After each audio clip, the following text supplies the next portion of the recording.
In our last class, you know that we have started the topic of rights and duties. In that topic, we discussed the basic meaning of rights and duties and the definition of rights and the basic classification of rights we have discussed.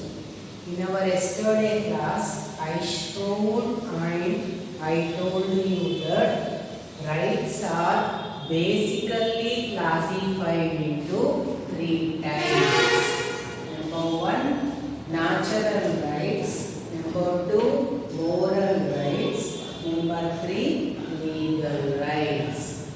Again, these legal rights are subdivided into three types. That is civil rights, political rights and economic rights. This is the basic classifications of rights. Today we are going to discuss briefly, individually about these rights. Just this is a classification, division. Don't get confusion in attempting these different types of rights whenever you come across, encounter with them. Some of the rights may be as called in natural rights and the same may be repeated in the civil rights also.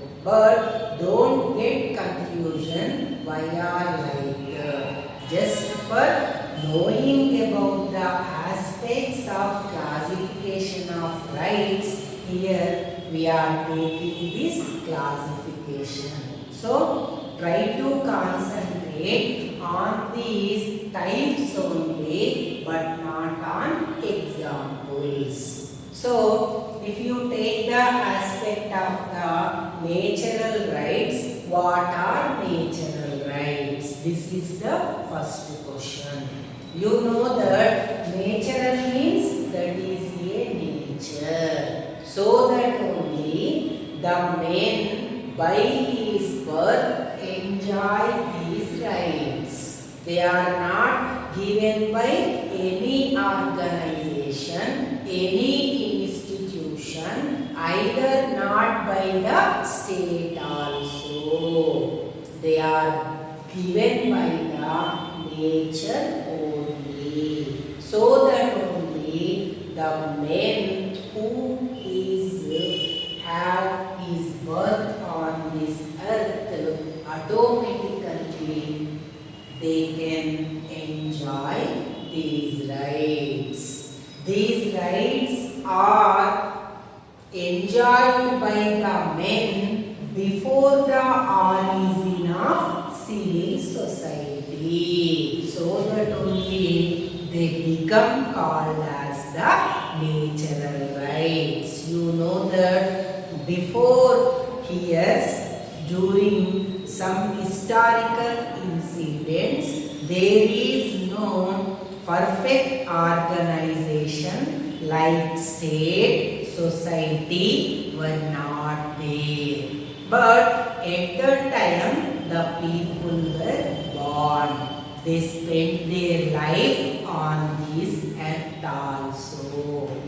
That time also, the people, the men who took birth on this earth enjoy these rights also. So that only these are called as the natural rights. For example, right to life is there. Before origin of society, before origin of state, the right to life was there, is there, now it is also there. So that the automatically the state and society recognize these natural rights. For example, right to property is there. In ancient times it was there. In present modern times also it was there. Because the meaning of right to property means any person can acquire the property, can enjoy the property, can dispose the property also.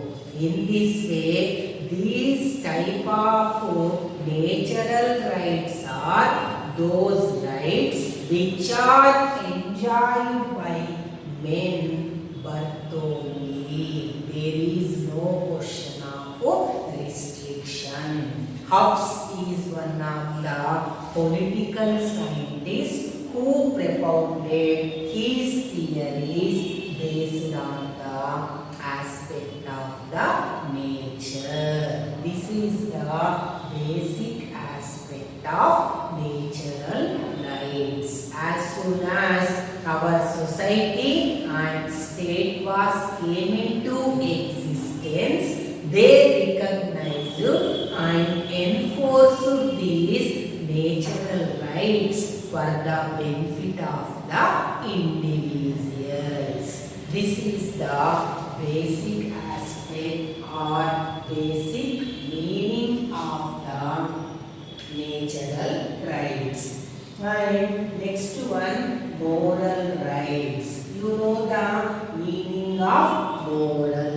Moral ideal. Moral idea. That means good idea. That is a guide to the people. Moral means what? What is good in our sense, that is nothing but called as the moral. So that only moral rights are based on human consciousness. Either they are not provided by nature or they are not provided by the state also.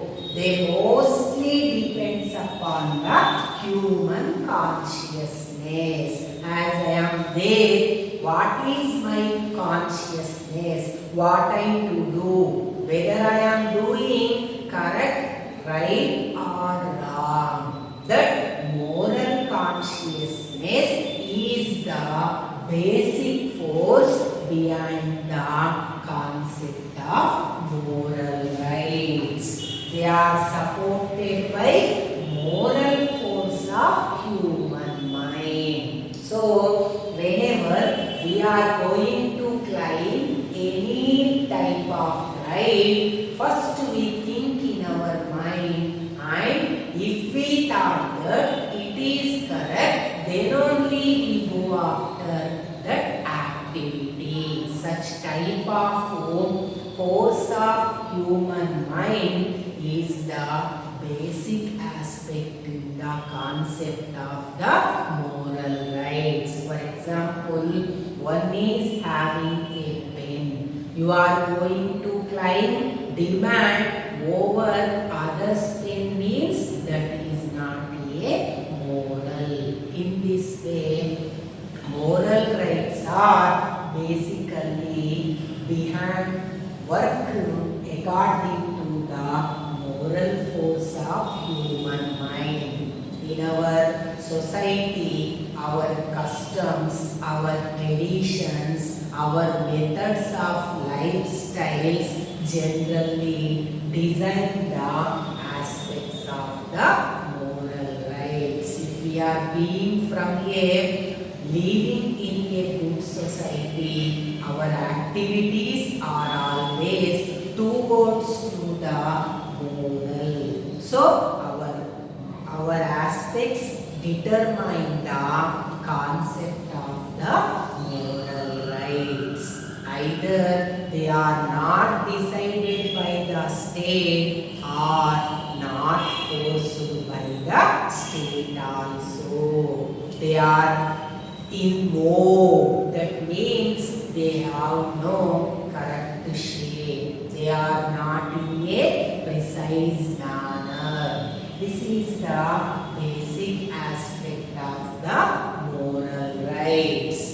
And the next one, legal rights. They are quietly opposed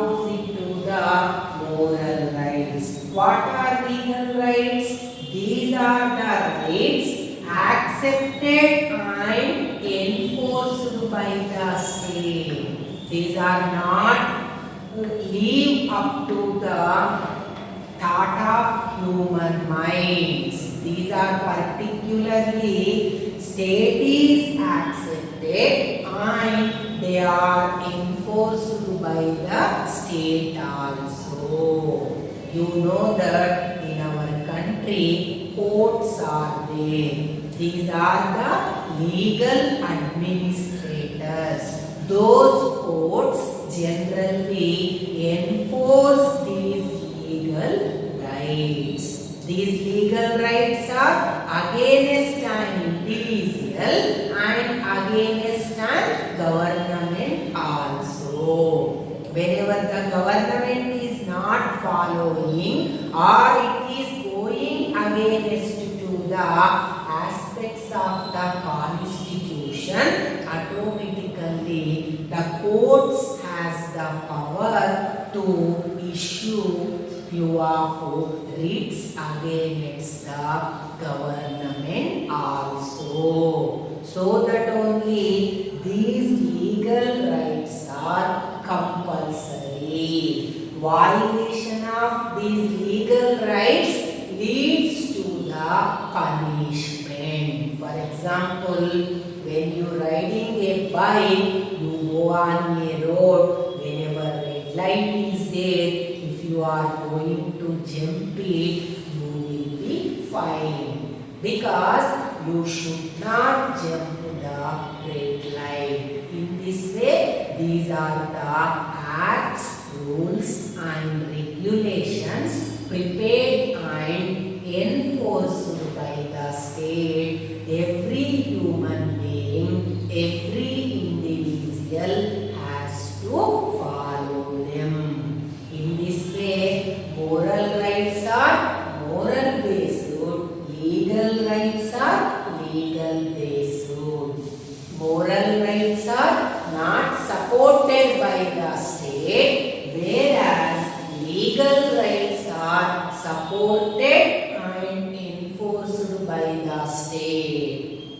Moral rights violation need not to be leads to a punishment, whereas legal rights violation leads to a punishment. So this is the basic idea between the moral rights and the legal rights.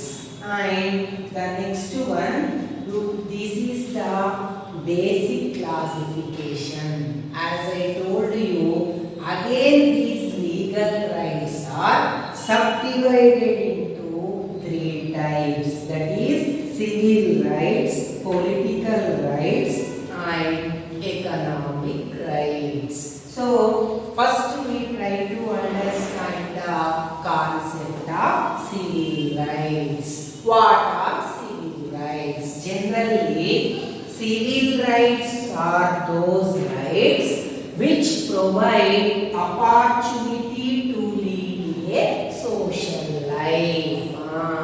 Civil rights are the basic rights which will provide an opportunity to an individual to lead a happy life. For example, right to equality is there, right to liberty is there.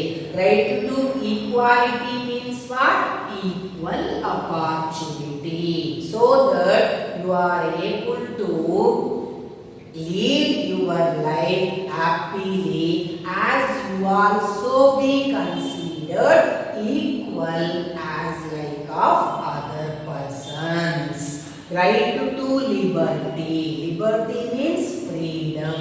You can express what are according to your thoughts, beliefs and faiths. In such a way, you will be provided with the freedom. You cannot lead a happy life if civil rights are not going to exist in our society. Your neighbors may become a strengthened people if there is no civil rights are going to exist. They only going to force you for their aims and objectives. In this way, civil rights are the basic conditions which provide a good ground or circumstances for an individual to lead a happy life. And civil rights are also very important for the success of democracy in a country. Without civil rights, democracy is also not to be get success. These rights are given by democracy to the people only. In this way, civil rights are very important aspects, and if they are not there, the man is not going to lead a happy life. And the next aspect, political rights. Here, political rights are essential condition of democracy. Because of political rights only, people are able to participate in the political affairs of the country. Because of political rights only, people are going to take part in the political activities. In this way, political rights provide an opportunity to the people to participate and to take part in the affairs of the government. In a country, the success of democracy almost extensively depends upon the exercise of political rights by the people. So that in a democratic country, there shall must and should be existence of the political rights. There are different political rights are there, like that right to vote. You know that in our country, the adult person, those who have crossed the 18 years of age, they can have a chance to utilize his right. He can participate in the election. He has been given the chance to take part in the activities of the government. In this way, right to vote is one of the important political right. Right to hold public offices. What are public offices? Like ministries, chief minister, president, vice president. These are all called as the public offices. If you are fulfill the basic conditions and qualifications which are required for such public offices, you can also have a chance to contest. There is no question of the discrimination. And right to petition. Petition means what? Application. So every citizen of our country, he can forward a petition or an application to the government regarding his problems and grievances. In this way, these type of political rights giving a chance to the citizen citizens to put forward their problems.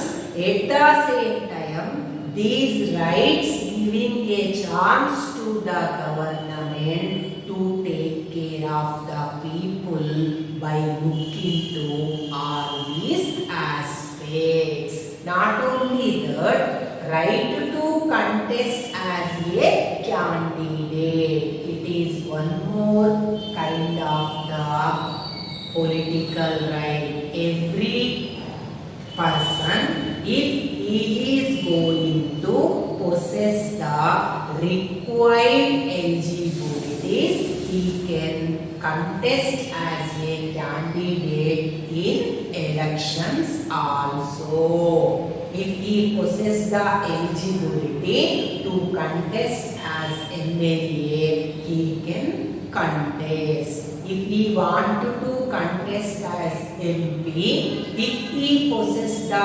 eligibility, he can contest. In this way, these political rights are providing an opportunity to the individual person to take part in the activities of the government, giving an opportunity to participate in the political activities of the state. So that only a democratic state must and should provide these political rights to the individuals for the success of the democracy.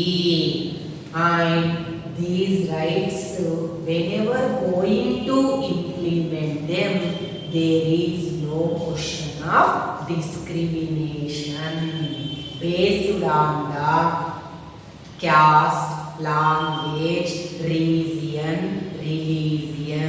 All are given the same level of opportunity as per our rules and regulations prescribed in the Constitution. And the next one is the economic rights. Economic rights are very important nowadays in modern times. In this 21st century, these got very importance because these rights enable men to have a reasonable source of livelihood.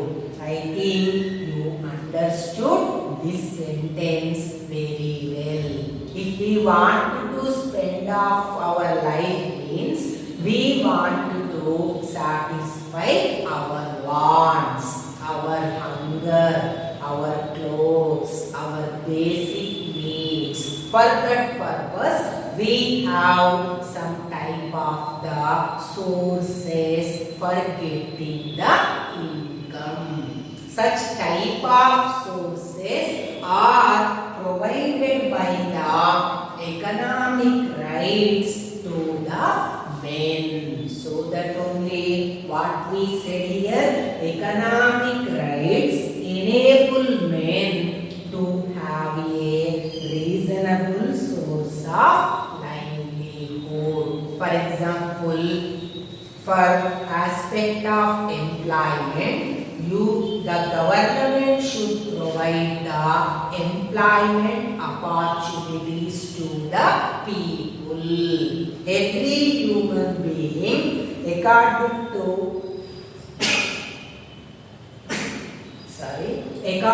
to his standards, he should be provided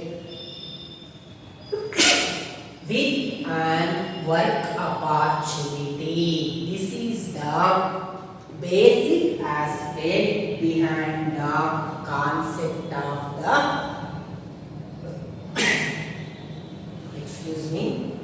concept of the economic rights. For example, right to work.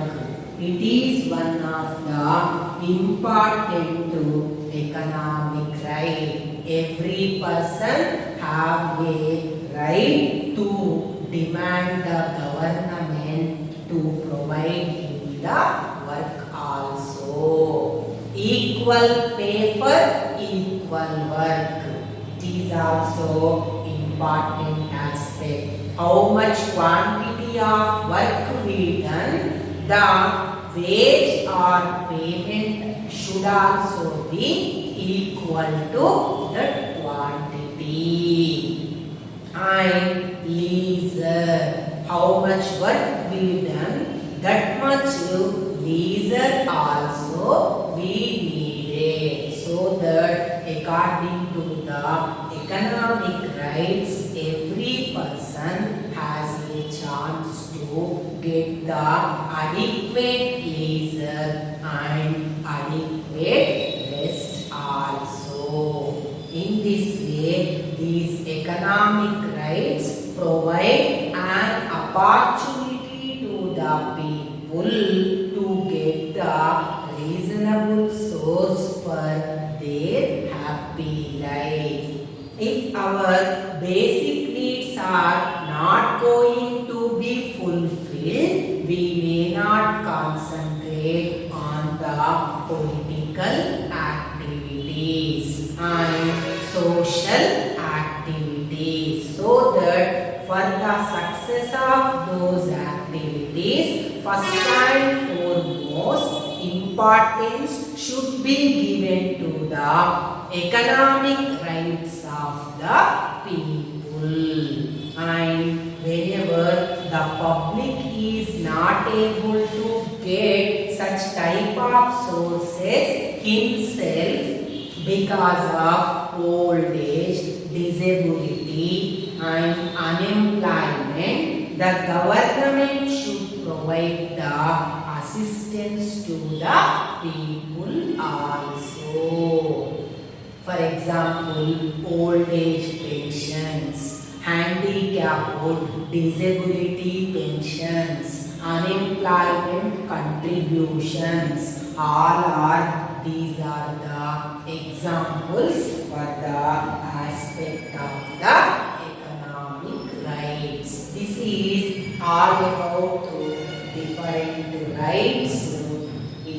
Today we have discussed in this class. So try to listen carefully this video for 2-3 times. You get the doubts, you get the answers, whichever are generally scrolling in your mind. If you are not able to understand them, just put me through our WhatsApp group and I will give you the doubt clarifications and answers through our group. Okay, thank you. Take care.